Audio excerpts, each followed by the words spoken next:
জনস্বার্থে কাজ করে জনসমর্থন অর্জনের মাধ্যমে অদৃশ্য শত্রু ষড়যন্ত্র মোকাবেলা করতে নেতাকর্মীদের প্রতি আহ্বান জানিয়েছেন বিএনপির ভারপ্রাপ্ত চেয়ারম্যান তারেক রহমান। রংপুর বিভাগের ৩ জেলার রাষ্ট্র সংস্কারের ৩১ দফার প্রশিক্ষণ কর্মশালায় যোগ দিয়ে তিনি বলেন, জনস্বার্থ তথা ৩১ দফা বাস্তবায়নের মাধ্যমে সব জুলুম অত্যাচারের প্রতিশোধ নিতে হবে। কামরুজ্জামান রাজীবের রিপোর্ট। রংপুর, নীলফামারী ও সৈয়দপুর জেলায় রাষ্ট্র কাঠামো মেরামতের ৩১ দফা ও জনসম্পৃক্তি শীর্ষক দিনব্যাপী কর্মশালায় লন্ডন থেকে ভার্চুয়ালি যুক্ত হন বিএনপির ভারপ্রাপ্ত চেয়ারম্যান তারেক রহমান।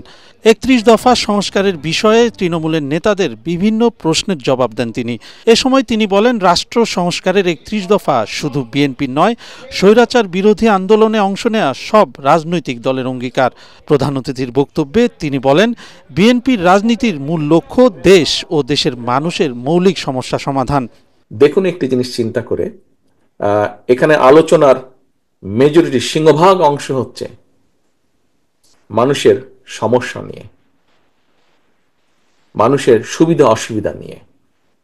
কিন্তু আমরা যদি রিফর্ম বা সংস্কার নিয়ে সরকার বলুন, বিভিন্ন ব্যক্তিবর্গের বিভিন্ন কথাবার্তা বলুন, তার মধ্যে কিন্তু আপনাদের সিংহভাগ মানুষ যেগুলো জানতে চেয়েছেন, বলতে চেয়েছেন, তা কিন্তু সেভাবে আসে না। এ সময় তিনি বলেন, যত সময় যাচ্ছে অদৃশ্য প্রতিপক্ষ দৃশ্যমান হচ্ছে। তাদের মোকাবেলায় বিএনপির লক্ষ্য মানুষের কাছে নিয়ে যেতে হবে, মানুষের সমর্থন আস্থা অর্জন করতে হবে।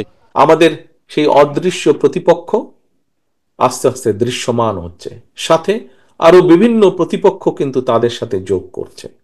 কাজেই দেশের জন্য, দেশের স্বার্থে আমরা যা করতে চাই, এটি যত বেশি সংখ্যক আমরা মানুষের কাছে নিয়ে যেতে পারবো, মানুষের সমর্থন অর্জন করতে পারবো, আমরা আমাদের সেই দৃশ্য বলেন, অদৃশ্য বলেন বা দৃশ্যমান প্রতিপক্ষকে আমরা তত শক্ত, তত জোরালো ভাবে আমরা তাদেরকে মোকাবেলা করতে পারবো। ৩১ দফা বাস্তবায়নের মাধ্যমে দেশ গড়ার জন্য জনগণকে ঐক্যবদ্ধ করতে নেতাকর্মীদের প্রতি আহ্বান জানান তারেক রহমান।